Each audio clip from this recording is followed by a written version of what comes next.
नमस्कार श्रोताओं, कहानियों का कारवा चैनल में आपका स्वागत है।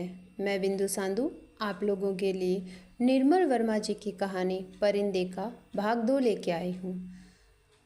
प्रथम भाग में लतिका, जो कहानी की नायिका है, एक कॉन्वेंट स्कूल में पढ़ाती है। वहाँ की वार्डन है और वो मेजर गिरीश नेगी से प्रेम करती है।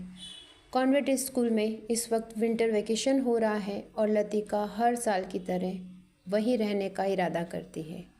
आगे की कहानी।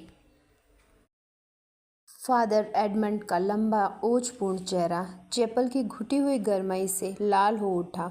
कॉरिडोर के जंगले पर अपनी छड़ी लटका कर बोले, छुट्टियों में पीछे हॉस्टल में कौन रहेगा? पिछले 2-3 सालों से मिस लतिका ही रह रही है। और डॉक्टर मुखर्जी छुट्टियों में कहीं नहीं जाते? डॉक्टर तो सर्दी गर्मी यहीं रहते हैं। मिस फूड ने विस्मय से फादर की ओर देखा। वह समझ नहीं सकी कि फादर ने डॉक्टर का प्रसंग क्यों छेड़ दिया। डॉक्टर मुखर्जी छुट्टियों में कहीं नहीं जाते? 2 महीनों की छुट्टियों में बर्मा जाना काफ़ी कठिन है फादर। मिस वुड हंसने लगी।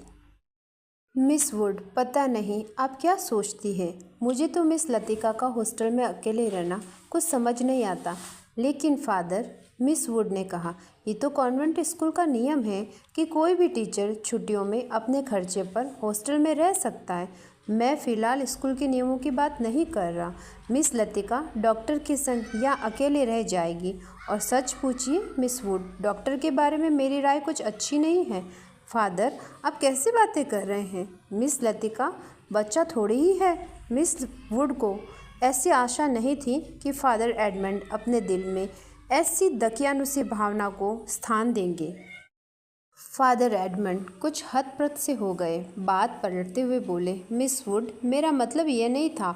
आप तो जानती हैं मिस लतिका और उस मिलिट्री अफसर को लेकर एक अच्छा खासा स्कैंडल बन गया था। स्कूल की बदनामी होने में क्या देर लगती है?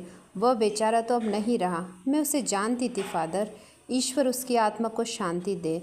मिस वुड ने धीरे से अपनी दोनों बाहों से क्रॉस किया।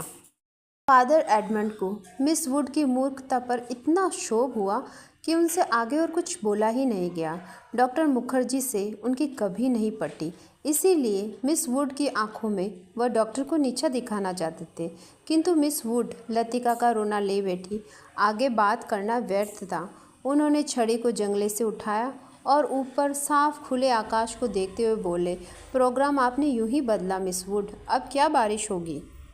ह्यूबर्ट जब चैपल से बाहर निकला तो उसकी आंखें चकाचौंध सी हो गई। उसे लगा जैसे किसी ने अचानक ढेर सारी चमकीली उबलती हुई रोशनी मुट्ठी में भरकर उसकी आंखों में झोंक दी हो। पियानो के संगीत की सुर रुई छुई मुई रेशों की भांति अब तक उसके मस्तिष्क की थकी मांदी नसों पर फड़फड़ा रहे थे। वो काफ़ी थक गया था। पियानो बजाने से उसके फेफड़ों पर हमेशा भारी दबाव पड़ता है। दिल की धड़कन तेज हो जाती है। उसे लगा था संगीत के एक नोट को दूसरे नोट में उतारने के प्रयत्न में वह एक अंधेरी खाई पार कर रहा है। आज चैपल में मैंने जो महसूस किया वह कितना रहस्यमय था, कितना विचित्र था, ह्यूबर्ट ने सोचा। डॉक्टर, क्या मृत्यु ऐसी ही होती है? अब मैं डॉक्टर से पूछूं तो वह हंसकर टाल देगा। मुझे लगता है वह पिछले कुछ दिनों से कोई बात छिपा रहा है। उसकी हंसी में जो सहानुभूति का भाव होता है वह मुझे अच्छा नहीं लगता।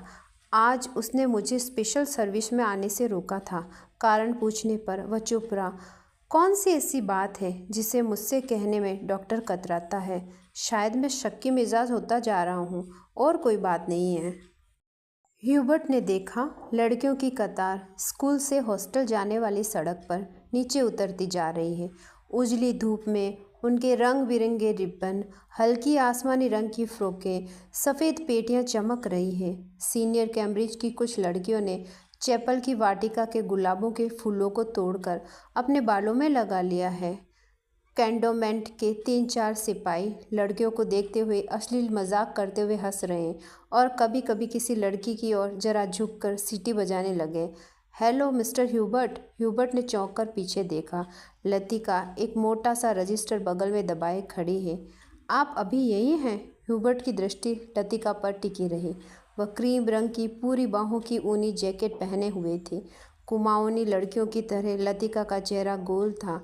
धूप की तपन से पका गेहुआ रंग कहीं कहीं हल्का सा गुलाबी हो आता है, मानो बहुत धोने पर भी गुलाल के कुछ धब्बे इधर उधर बिखर गए हों। उन लड़कियों के नाम नोट करने थे जो कल जा रही हैं, सो पीछे रुकना पड़े। आज भी तो कल जा रहे हैं मिस्टर ह्यूबर्ट। अभी तक तो यही इरादा है, या रुककर भी क्या करूँगा। आप स्कूल की ओर जा रही हैं, चलिए।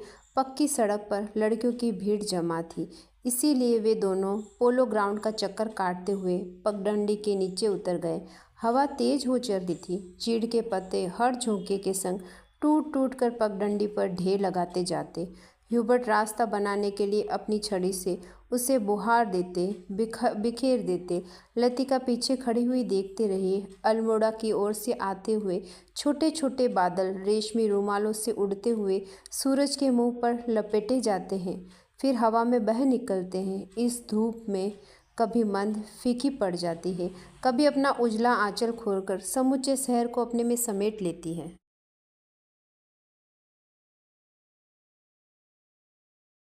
लतिका तनिक आगे निकल गई। ह्यूबर्ट की सांस चढ़ गई और वह धीरे धीरे वह हाँफता हुआ पीछे से आ रहा था। जब वे पोलो ग्राउंड के पवेलियन को छोड़कर सिमिट्री की दाईं ओर मुड़े तो लतिका ह्यूबर्ट की प्रतीक्षा के लिए खड़ी हो गई। उसे याद आया छुट्टियों के दिनों में जब कभी कमरे में अकेले बैठे बैठे उसका मन ऊब जाता है तो वह अक्सर टहलते हुए सिमिट्री तक चली आती है। उससे सटी हुई पहाड़ी पर चढ़कर वह बर्फ के ढके देवदार वृक्षों को देखा करती है, जिनकी झुकी हुई शाखों में रुई और गोलों के बर्फ नीचे गिरा करते हैं। नीचे बाजार जाने वाली सड़क पर बच्चे स्टेज पर फिसला करते हैं। वह खड़ी खड़ी बर्फ में छिपी हुई उस सड़क का अनुमान लगाया करती है जो फादर एडमंड के घर से गुजरती हुई मिलिट्री अस्पताल और डाकघर से चर्च की सीढ़ियों तक जाकर गुम हो जाती है। जो मनोरंजन एक दुर्गम पहेली को सुलझाने में होता है, वही लतिका को बर्फ में खोए रास्तों को खोजने और निकालने में होता है। आप बहुत तेज चलती हैं मिस लतिका। थकान से ह्यूबर्ट का चेहरा कुमला गया था, माथे पर पसीने की बूंदें झलक आई थी। कल रात आपकी तबीयत कुछ ज़्यादा खराब हो गई थी। आपने कैसे जाना? क्या मैं अस्वस्थ दिख रहा हूँ? ह्यूबर्ट के स्वर में हल्की सी खींच का आवाज़ था।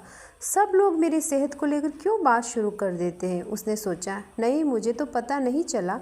वह तो सुबह कमरुद्दीन ने बातों बातों में जिक्र छेड़ दिया था। लतिका कुछ अप्रमित सी हो गई। कोई खास बात नहीं है, वही पुराना दर्द शुरू हो गया था। अब बिल्कुल ठीक है। अपने कथन की पुष्टि के लिए ह्यूबर्ट छाती की सीधी करके तेज कदम बढ़ाने लगे। डॉक्टर मुखर्जी को दिखाया था? वह सुबह आए थे। उनकी बात कुछ समझ में नहीं आती, हमेशा दो बातें एक दूसरे से उल्टी करते हैं। कहते थे कि इस बार मुझे 6-7 महीने की छुट्टी लेकर आराम करना चाहिए, लेकिन अगर मैं ठीक हूँ तो भला इसकी क्या ज़रूरत है?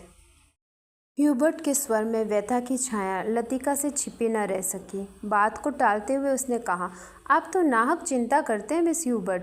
आजकल मौसम बदल रहा है, अच्छे भले आदमी तक बीमार हो जाते हैं। ह्यूबर्ट का चेहरा प्रसन्नता से दमकने लगा। उसने लतिका को ध्यान से देखा। वह अपने दिल का संशय मिटाने के लिए निश्चित हो जाना चाहता था कि कहीं लतिका उसे केवल दिलासा देने के लिए झूठ तो नहीं बोल रही। यही तो मैं सोच रहा था मिस लतिका। डॉक्टर की सलाह सुनकर मैं डर गया। भला 6 महीने की छुट्टी लेकर मैं अकेला क्या करूँगा? स्कूल में तो बच्चों के संग मन लगा रहता है। सच पूछो तो दिल्ली में ये 2 महीने की छुट्टियाँ काटना भी दूभर हो जाता है। मिस्टर ह्यूबर्ट, कल आप दिल्ली जा रहे हैं? लतिका चलते चलते हठात ठिठक गई। सामने पोलो ग्राउंड फैला था, जिसमें दूसरी ओर मिलिट्री की ट्रकें कंटोनमेंट की ओर जा रही थी। ह्यूबर्ट को लगा जैसे लतिका की आंखें अधमूंदी सी खुली रह गई हैं, मानो पलकों पर एक पुराना भूला सा सपना सरक आया है। मिस्टर ह्यूबर्ट, आप दिल्ली जा रहे हैं? इस बार लतिका ने प्रश्न दोहराया। उसके स्वर में केवल एक असीम दूरी का भाव घिराया। बहुत अरसा पहले मैं भी दिल्ली गई थी मिस्टर ह्यूबर्ट। तब मैं बहुत छोटी थी। न जाने कितने बरस बीत गए। हमारी मौसी का ब्याह वहीं हुआ था। बहुत सी चीज़ें देखी थी, लेकिन अब तो सब धुंधला धुंधला सा पड़ गया है। इतना याद है कि हम कुतुब पर चढ़े थे। सबसे ऊंची मंजिल में हमने नीचे झांका था। न जाने कैसा लगा था। नीचे चलते हुए आदमी चाबी भरे हुए खिलौनों से लगते थे। हमने ऊपर से उन पर मूंगफलियाँ भी फेंकी थी, लेकिन हम बहुत निराश हुए थे क्योंकि उनमें से किसी ने भी हमारी तरफ नहीं देखा। शायद माँ ने मुझे डांटा था और मैं सिर्फ नीचे झांकते हुए डर गई थी। सुना है अब तो दिल्ली इतना बदल गया है कि पहचाना ही नहीं जाता। वे दोनों फिर चलने लगे। हवा का वेग ढीला पड़ने लगा। उड़ते हुए बादल अब सुस्ताने लगे थे। उनकी छाया नंदा देवी और पंचचूली की पहाड़ियों पर गिर रही थी। स्कूल के पास पहुंचते पहुंचते चीड़ के पेड़ पीछे छूट गए। कहीं कहीं खुबानी के पेड़ों के आसपास बुरुस के लाल फूल धूप में चमक आते थे। स्कूल तक आने में उन्होंने पोलो ग्राउंड का लंबा चक्कर लगाया था। मिस लतिका, आप कहीं छुट्टियों में जाती क्यों नहीं? सर्दियों में तो यहाँ सब कुछ वीरान हो जाता है। अब मुझे यहाँ अच्छा लगता है, लतिका ने कहा। पहले साल अकेलापन बहुत अकरा था, अब आदी हो चुकी हूँ। क्रिसमस से एक रात पहले क्लब में डांस होता है, लॉटरी डाली जाती है और रात को देर तक नाच गाना होता रहता है। नए साल के दिन कुमाऊँ रेजिमेंट की ओर से परेड ग्राउंड में कार्निवल किया जाता है। बर्फ़ पर स्केटिंग होती है। रंग बिरंगे गुब्बारों के नीचे फौजी बैंड बजाते हैं। फौजी अफसर फैंसी ड्रेस में भाग लेते हैं। हर साल ऐसा ही होता है मिस्टर ह्यूबर्ट। फिर कुछ दिनों बाद विंटर स्पोर्ट्स के लिए अंग्रेज़ टूरिस्ट आते हैं। हर साल मैं उनसे परिचित होती हूँ। वापस लौटते हुए वे हमेशा वादा करते हैं कि अगले साल भी आएंगे, पर मैं जानती हूँ कि वे नहीं आएंगे। वे भी जानते हैं कि वे नहीं आएंगे, फिर भी हमारी दोस्ती में कोई अंतर नहीं पड़ता।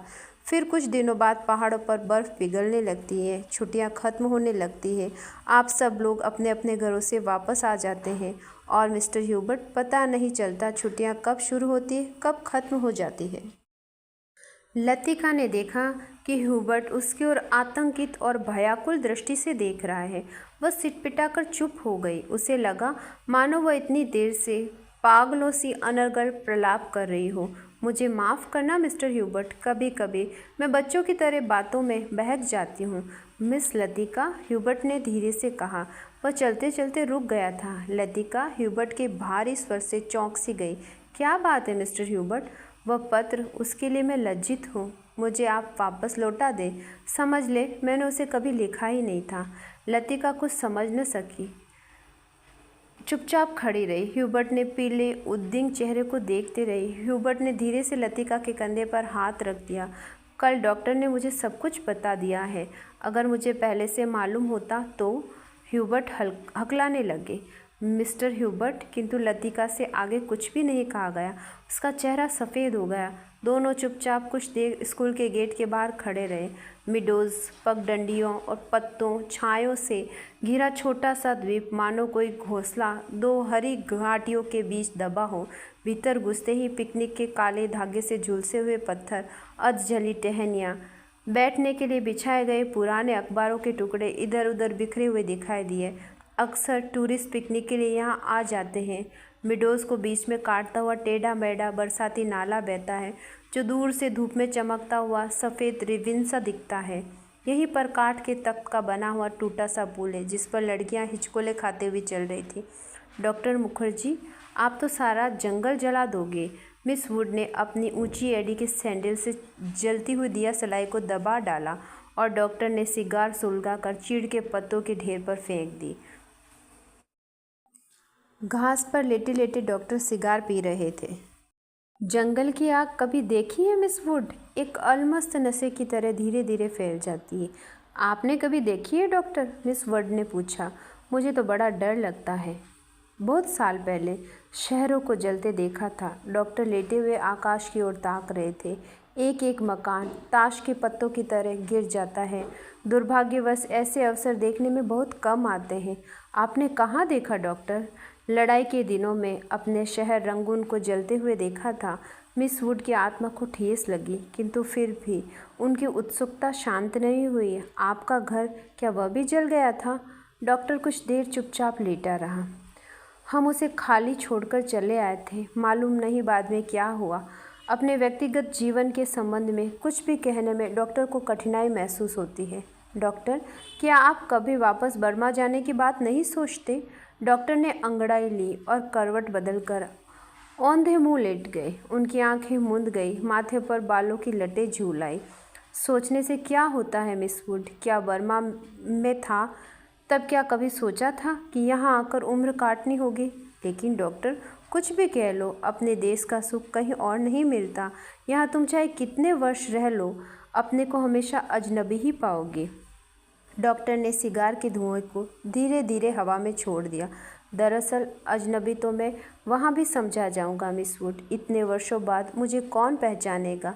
इस उम्र में नए सिरे से रिश्ते जोड़ना काफ़ी सिरदर्द का काम है। कम से कम मेरे बस की बात नहीं। लेकिन डॉक्टर, आप कब तक इस पहाड़ी कस्बे में पड़े रहेंगे? इस देश में रहना है तो किसी बड़े शहर में प्रैक्टिस शुरू कर दीजिए। प्रैक्टिस बढ़ाने के लिए कहाँ कहाँ भटकता फिरूं मिस वुड। जहाँ रहो वहीं मरीज मिल जाते हैं। यहाँ आया कुछ दिनों के लिए, फिर मुद्दत हो गई और टिका रहा। जब कभी जी उबेगा कहीं चला जाऊँगा। जड़ें कहीं नहीं जमती तो पीछे से कुछ नहीं छूट जाता। मुझे अपने बारे में कोई गलतफहमी नहीं है मिस वुड, मैं सुखी हूँ। मिस वुड ने डॉक्टर की बात पर विशेष ध्यान नहीं दिया। दिल में वह हमेशा डॉक्टर को लापरवाह और सनकी समझती रही है, किंतु डॉक्टर के चरित्र में उनका विश्वास है। न जाने क्यों, क्योंकि डॉक्टर जाने अनजाने में उसका कोई प्रमाण दिया हो, यह उसे याद नहीं पड़ता। मिस वुड ने एक ठंडी सांस भरी। वह हमेशा ये सोचती थी कि यदि डॉक्टर इतना आलसी और लापरवाह न होता तो अपनी योग्यता के बल पर काफ़ी चमक सकता था। इसीलिए उन्हें डॉक्टर पर क्रोध भी आता और दुख भी होता था। मिस वुड ने अपने बैग से ऊन का गोला और सलाई निकाल ली। फिर उसके नीचे से अखबार में लिपटा हुआ थोड़ा कॉफ़ी का डिब्बा उठाया, जिसमें अंडों की सैंडविचें और हैमबर्गर दबे हुए थे। थर्मस से प्यालों में कॉफ़ी उड़ेलते मिस वुड ने कहा, डॉक्टर, कॉफ़ी ठंडी हो रही। डॉक्टर लेटे लेटे बड़बड़ाए। मिस वुड ने नीचे झुककर देखा। वो कोहनी पर सिर टिकाए सो रहा था। ऊपर का होठ जरा सा फैलकर मुड़ गया था, मानो किसी से मजाक करने से पहले मुस्कुरा रहा हो। उसकी उंगलियों में दबा हुआ सिगार नीचे झुका हुआ था, लटक रहा था। मेरी Mary, what do you want? What do you want? दूसरे स्टैंडर्ड में पढ़ने वाली मैरी ने अपनी चंचल चपल आंखें ऊपर उठाई। लड़कियों का दायरा उसे घेरे हुए काफ़ी पास आ गया था, कभी दूर खींचता चला जा रहा था। I want blue. दोनों हाथों को हवा में घुमाते हुए मैरी चिल्लाई। दायरा पानी की तरह टूट गया। सब लड़कियां एक दूसरे पर गिरती पड़ती किसी नीली वस्तु को छूने के लिए भाग दौड़ करने लगी। लंच समाप्त हो चुका है। लड़कियों के छोटे छोटे दल मिडोज में बिखर गए हैं। ऊंची क्लास की कुछ लड़कियां चाय का पानी गर्म करने के लिए पेड़ों पर चढ़कर सूखी टहनियाँ तोड़ रही है। लतिका ने जूली के बॉब हेयर को सहलाते हुए कहा, तुम्हें कल रात बुलाया था? मैडम, मैं गई थी, आप अपने कमरे में नहीं थी। लतिका को याद आया, रात वह डॉक्टर के कमरे के टेरेस पर देर तक बैठी रही। भीतर ह्यूबर्ट पियानो पर शोपा बजा रहा था। जूली, तुमसे कुछ पूछना था। उसे लगा वह जूली की आंखों में अपने को बचा रही है। जूली ने अपना चेहरा ऊपर उठाया। उसकी भूरी आंखों में कौतूहल झांक रहा था। तुम ऑफिसर्स के मेस में किसी को जानती हो? जूली ने अनिश्चित भाव से सिर हिलाया। लतिका कुछ देर तक जूली को अपलक घूरती रही। जूली, मुझे विश्वास है तुम झूठ नहीं बोलोगे। कुछ क्षण पहले जूली की आंखों में जो कौतूहल था वह भय में परिणित होने लगा। लतिका ने अपनी जैकेट की जेब से एक नीला लिफाफा निकालकर जूली की गोद में फेंक दिया। ये चिट्ठी किसकी है? जूली ने लिफाफा उठाने के लिए हाथ बढ़ाया, किंतु फिर एक क्षण के लिए उसका हाथ कांप कर ठिठक गया। लिफाफे पर उसका नाम और हॉस्टल का पता लिखा हुआ था। थैंक यू मैडम, मेरे भाई का पत्र है, वह झांसी में रहते हैं। जूली ने घबराहट में लिफाफे को अपने स्कर्ट की तहों में छिपा लिया। जूली, जरा मुझे लिफाफा दिखाओ। लतिका का स्वर तीखा कर्कश सा हो आया। जूली ने अनबने भाव से लतिका को पत्र दे दिया। तुम्हारे भाई झांसी में रहते हैं? जूली इस बार कुछ नहीं बोली, चुपचाप खड़ी रही और देखती रही। यह क्या? जूली का चेहरा सफ़ेद फक पड़ गया। लिफाफे पर कुमाऊं रेजिमेंट सेंटर की मोहर उसकी ओर घूर रही थी। कौन है ये? लतिका ने पूछा। उससे पहले ये हॉस्टल में उड़ती हुई अफवाह सुनी थी कि जूली को क्लब में किसी मिलिट्री अफसर के संग देखा गया था, किंतु ऐसी अफवाहें अक्सर उड़ती रहती हैं और उनसे उन पर विश्वास नहीं किया जा सकता। जूली, तुम अभी बहुत छोटी हो। जूली के होठ कांपे, उसकी आंखों में नीरी याचना का भाव गिराया। अच्छा, अभी जाओ, तुमसे छुट्टी के बाद बात करूंगी। जूली ने ललचाई दृष्टि से लिफाफे को देखा। कुछ बोलने को उद्यत हुई, फिर बिना कुछ कहे चुपचाप वापस लौट गई। लतिका देर तक जूली को देखती रही, जब तक वह आंखों से ओझल नहीं हो गई। क्या मैं किसी खूबसूरत बुढ़िया से कम हूँ? अपने अभाव का बदला क्या मैं दूसरों से ले रही हूँ? शायद, कौन जाने, शायद जूली का ये प्रथम परिचय हो उस अनुभूति से जिसे कोई भी लड़की कभी चाव से संजोकर संभाल कर अपने में छिपाए रहती है। एक अनिर्वचनीय सुख जो पीड़ा लिए हुए है, पीड़ा और सुख में डूबती हुई उमड़ते हुए जवार की खुमारी जो दोनों को अपने में समा लेती है। एक दर्द जो आनंद से उपजता है और पीड़ा देता है। यही इस देवदार के नीचे उसे भी यही लगा था। जब गिरीश ने पूछा था, तुम चुप क्यों हो? वह आंखें मूंदे सोचती रही। सोच कहाँ रही थी, जी रही थी उस क्षण को, और भय और विस्मय के बीच बीचा था बड़ा सा पागल क्षण। वह अभी पीछे मुड़ी तो गिरीश की नर्वस मुस्कान दिखाई दे गई। उस दिन से आज दोपहर तक का अतीत एक बुरे सपने की तरह है। वही देवदार जिस पर उसने अपने बालों के क्लिप से गिरीश का नाम लिखा था। पेड़ की छाल उभरती नहीं थी, क्लिप टूट टूट जाता था। तब गिरीश ने अपने नाम के नीचे उसका नाम लिखा था। जब कभी कोई अक्षर बिगड़ा कर टेढ़ा मेढ़ा हो जाता तब वह हंसती थी। गिरीश का कांपता हाथ और कांप जाता था। उसे याद करने का बहाना जो शायद भूलता जा रहा है। दिन महीने बीत जाते हैं, वह उलझी रहती है। अनजाने में गिरीश का चेहरा धुंधला पड़ जाता है। याद वह करती है, किंतु जैसे किसी पुरानी तस्वीर के धूल भरे शीशे को साफ कर रही हो। अब वैसा दर्द नहीं होता, सिर्फ उसको याद करती है जो पहले कभी होता था। तब उसे अपने पर ग्लानि होती थी। वह फिर जानबूझकर उस घाव को कुरेदती है जो भर जाता है, खुद ब खुद उसकी कोशिशों के बावजूद भरता जा रहा है। देवदार पर खुदे हुए अधमिटे नाम लतिका की ओर निस्संद निरीह भाव से निहार रहे हैं। मिडोज के घने सन्नाटे के नाले पार से खेलती हुई लड़कियों की आवाज़ें गूंज रही है। What you do want, what you do want. तितलियाँ, झिंगुर, जुगनू मिडोज पर उतरती हुई सांझ की छायों से पता नहीं चलता कौन आवाज़ है, किसकी है। दोपहर के समय जिन आवाज़ों को अलग अलग पहचाना जा सकता, अब वह एक स्वरता की अविरल धारा में घुलती जा रही है। घास से अपने पैरों को पोंछता हुआ कोई रेंग रहा है। पिकनिक कुछ देर तक और चली, किंतु बादलों की तरह एक दूसरे पर चढ़ती जा रही। पिकनिक का सामान बटोरा जाने लगा। मिडोज के चारों ओर बिखरी हुई लड़कियां मिस वुड के इर्द गिर्द जमा होने लगी। अपने संग वे अजीबोगरीब चीज़ें बटोर लाई थी। कोई किसी पक्षी के टूटे पंख बालों को लगाए हुए थे, किसी ने पेड़ की टहनी को चाकू से छीलकर छोटी सी बेंत बना ली। ऊंची क्लास की कुछ लड़कियों ने अपने अपने रुमालों में नाले में पड़ी हुई छोटी छोटी बालिश्त भर की मछलियों को दबा लिया था, जिसे मिस वुड से छिपाकर वे एक दूसरे को दिखा रही थी। मिस वुड लड़कियों की टोली के संग आगे निकल आई। मिडोज से पक्की सड़क पर 3-4 फलांग चढ़ाई। लतिका हाँफने लगी। डॉक्टर मुखर्जी सबसे पीछे आ रहे हैं। लतिका ने पास पहुंचकर वह ठिठक गए। डॉक्टर ने दोनों घुटनों को जमीन पर टेकते हुए सिर झुकाकर एलिजाबेथ यूरिन अंग्रेजी में कहा, मैडम आप इतनी परेशान क्यों नज़र आ रही हैं? और डॉक्टर की नाटकीय मुद्रा को देखकर लतिका के होठों पर एक थकी सी ढीली ढीली मुस्कुराहट बिखर गई। प्यास के मारे गला सूख रहा है। ये चढ़ाई है कि ख़त्म होने को ही नहीं आती। डॉक्टर ने अपने कंधे पर लटके हुए थर्मस को उतारकर लतिका के हाथ में देते हुए कहा, थोड़ी सी कॉफ़ी बची है, शायद कुछ मदद हो सके। पिकनिक में तुम कहाँ रह गए डॉक्टर? कहीं दिखाई ही नहीं दिए। दोपहर भर सोता रहा मिस वुड के संग। मेरा मतलब है मिस वुड पास बैठी थी। मुझे लगता है मिस वुड मुझसे मोहब्बत करती है। कोई भी मजाक करते समय डॉक्टर अपनी मूंछों के कोनों को चबाने लगता है। क्या कहती थी? लतिका ने थर्मस से कॉफ़ी को मुंह में उड़ेल दिया। शायद कुछ कहती थी, लेकिन बदकिस्मती से बीच में मुझे नींद आ गई। मेरी ज़िंदगी में कुछ खूबसूरत प्रेम प्रसंग कम वक्त नींद के कारण अधूरे रह गए। और इस दौरान जब दोनों बातें कर रहे थे, उनके पीछे मिडोज और मोटर रोड के संग चढ़ती हुई चीड़ और बाज के वृक्षों की कतारें सांझ के घिरते अंधेरे में डूबने लगी। मानो प्रार्थना करते उन्होंने चुपचाप अपने सिर नीचे झुका लिए। इन्हीं पेड़ों के ऊपर बादलों के गिरने का क्रॉस कहीं उलझा पड़ा था। डॉक्टर, मिस्टर ह्यूबर्ट पिकनिक पर नहीं आए? डॉक्टर मुखर्जी टॉर्च जलाकर लतिका के आगे आगे चल रहे थे। मैंने उन्हें मना कर दिया। किस लिए?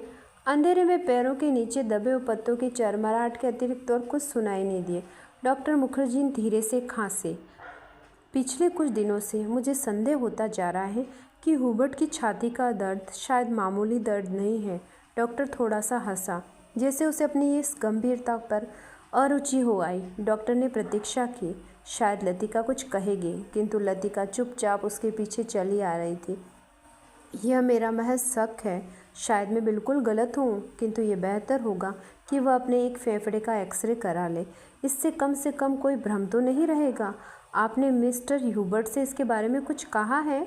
अभी तक कुछ नहीं कहा। ह्यूबर्ट जरा सी बात पर चिंतित हो उठता है, इसीलिए कभी साहस ही नहीं हो पाया। डॉक्टर को लगा उसके पीछे आती हुई लतिका का पैरों का स्वर सहसा बंद हो गया।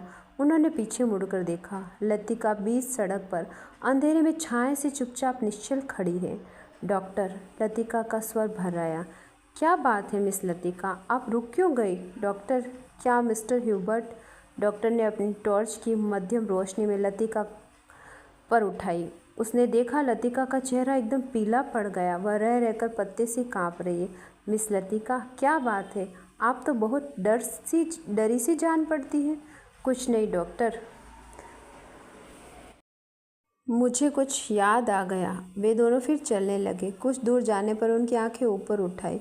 पक्षियों के एक बेड़ा धूमिल आकाश में त्रिवेणी बनाता हुआ पहाड़ों के पीछे उनकी ओर जा रहा था। लतिका और डॉक्टर सिर उठाकर इन पक्षियों को देख रहे थे।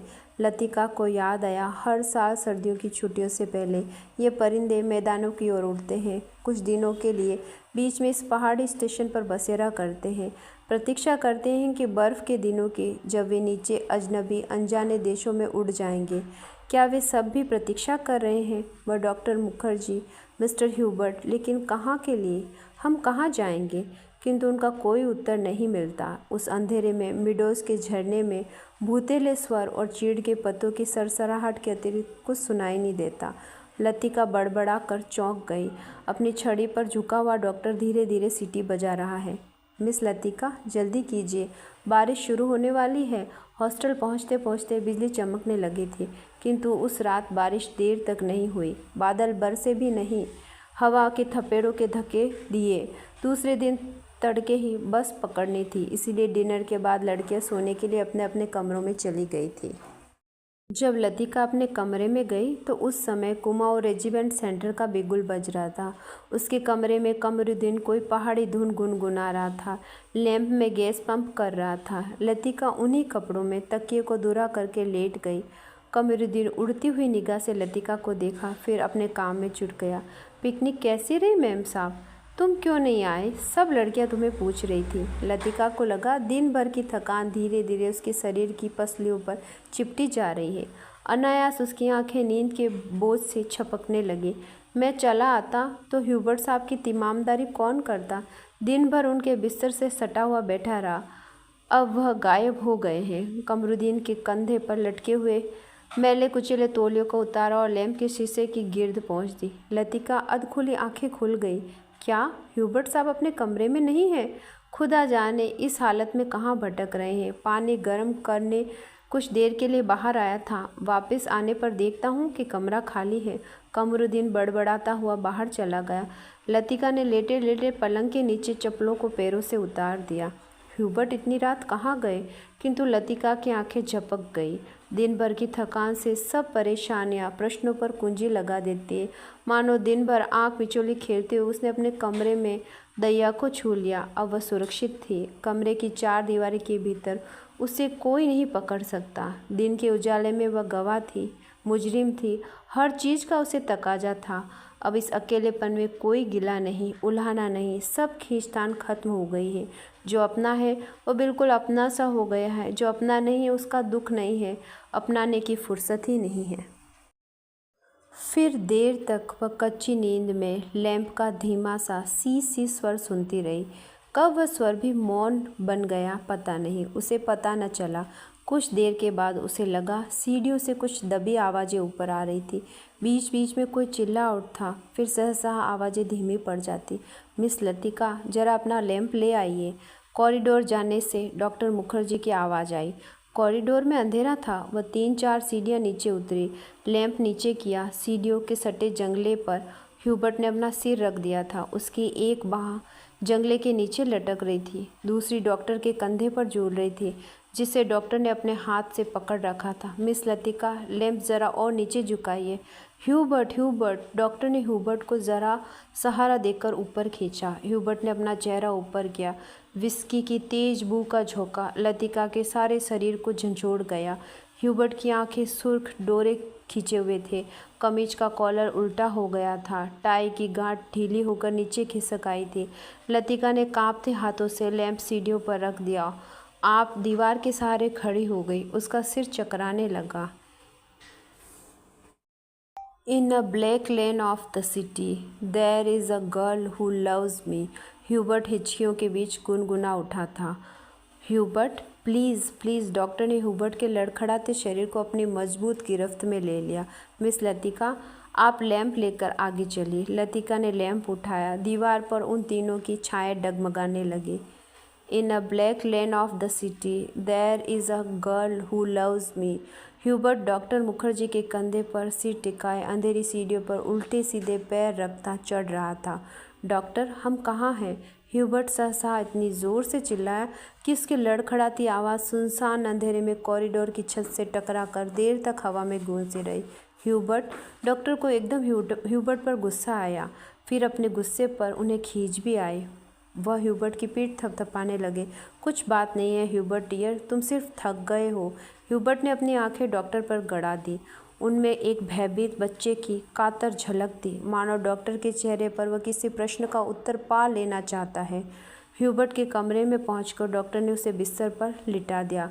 ह्यूबर्ट ने बिना किसी विरोध के चुपचाप जूते मोजे उतरवा दिए। जब डॉक्टर ह्यूबर्ट की टाई उतारने लगे तो ह्यूबर्ट अपने कोहनी के सहारे उठा। कुछ देर तक डॉक्टर को आंखें फाड़ते हुए घूरता रहा, फिर धीरे से उसका हाथ पकड़ कर बोला, डॉक्टर, क्या मैं मर जाऊंगा? कैसी बात करते हो ह्यूबर्ट? डॉक्टर ने हाथ छोड़ाकर धीरे से ह्यूबर्ट का सिर तकिए पर टिका दिए। Good night Hubert. Good night doctor. Good night. Hubert ने करवट ली। Good night Hubert. लतिका का स्वर सिहर उठा, किंतु ह्यूबर्ट ने कोई उत्तर नहीं दिया। करवट बदलते ही उसे नींद आ गई। कॉरिडोर में वापस आकर डॉक्टर मुखर्जी रेलिंग के सामने खड़े हो गए। हवा के तेज झोंके से आकाश में फैले बादलों की परतें जब कभी इकहरी हो जाती है, उनके पीछे से चांदनी बुझती हुई आग में धुलसी हुई आसपास की पहाड़ियों पर फैल जाती है। आपको मिस्टर ह्यूबर्ट कहाँ मिले? लतिका कॉरिडोर के दूसरे कोने में रेलिंग पर झुकी हुई थी। क्लब के बार में उन्हें देखा था। मैं न पहचानता तो न जाने कब तक बैठे रहते। डॉक्टर मुखर्जी ने सिगरेट जलाई। उन्हें अभी 1-2 मरीजों के घर जाना था। कुछ देर तक उन्हें टाल देने के इरादे से वह कॉरिडोर में खड़े रहे। नीचे अपने क्वार्टर में बैठा हुआ कमरुद्दीन माउथ ऑर्गन पर कोई पुरानी फिल्म धुन बजा रहा था। डॉक्टर, कल रात आपने मिस्टर ह्यूबर्ट को कुछ कहा था मेरे बारे में, वही जो सब लोग जानते हैं, और ह्यूबर्ट जिसे जानना चाहिए था नहीं जानना था। डॉक्टर ने लतिका की ओर देखा। वह जड़वत अविचल रेलिंग पर झुकी हुई थी। वैसे हम सब अपनी अपनी जिद्दी होते हैं, कोई छोड़ देता है, कोई आखिर तक उसे चिपका रहता है। डॉक्टर मुखर्जी अंधेरे में मुस्कुराए। उनकी मुस्कुराहट में सूखा सा विरक्त भाव भरा था। कभी मैं सोचता हूँ मिस लतिका, किसी चीज़ को न जानना यदि गलत है तो जानबूझकर भूल जाना, हमेशा जोक की तरह से चिपटे रहना, यह भी गलत है। बर्मा से आते हुए मेरी पत्नी की मृत्यु हो गई। मुझे अपनी ज़िंदगी बेकार सी लगी थी। आज इस बात को अरसा गुजर गया। जैसे आप देखती हैं मैं जी रहा हूँ। उम्मीद है काफ़ी अरसा और जीऊँगा। ज़िंदगी काफ़ी दिलचस्प लगती है। यदि उम्र की मजबूरी न हो तो शायद मैं दूसरी शादी करने से भी न हिचकता। इसके बावजूद कौन कह सकता है कि मैं अपनी पत्नी से प्रेम नहीं करता था? आज भी करता हूँ। लेकिन डॉक्टर, लतिका का गला रूंध आया। क्या मिस लतिका? डॉक्टर, सब कुछ होने के बावजूद भी वह क्या चीज़ है जो हमें चलाए चलती है? हम रुकते हैं तो भी वह अपने रेले में हमें घसीटे ले जाती है। लतिका को लगा कि वो जो कुछ कहना चाह रही है वह कह नहीं पा रही है, जैसे अंधेरे में कुछ खो सा गया है जो मिल नहीं पा रहा, शायद कभी नहीं मिल पाएगा। ये तो आपको फादर एडमंड ही बता सकेंगे मिस लतिका। डॉक्टर की खोखली हंसी में उसका पुराना सनकीपन उभर आया था। अच्छा चलता हूँ मिस लतिका, मुझे काफ़ी देर हो गई है। डॉक्टर ने दिया सलाई जलाकर घड़ी को देखा। Good night miss Latika. Good night doctor. और अंत में आप लोगों से विनम्र आग्रह, मेरे द्वारा किया गया कथा वचन अगर आपको पसंद आता है तो कृपया मेरे चैनल को सब्सक्राइब करें, लाइक करें, शेयर करें। धन्यवाद।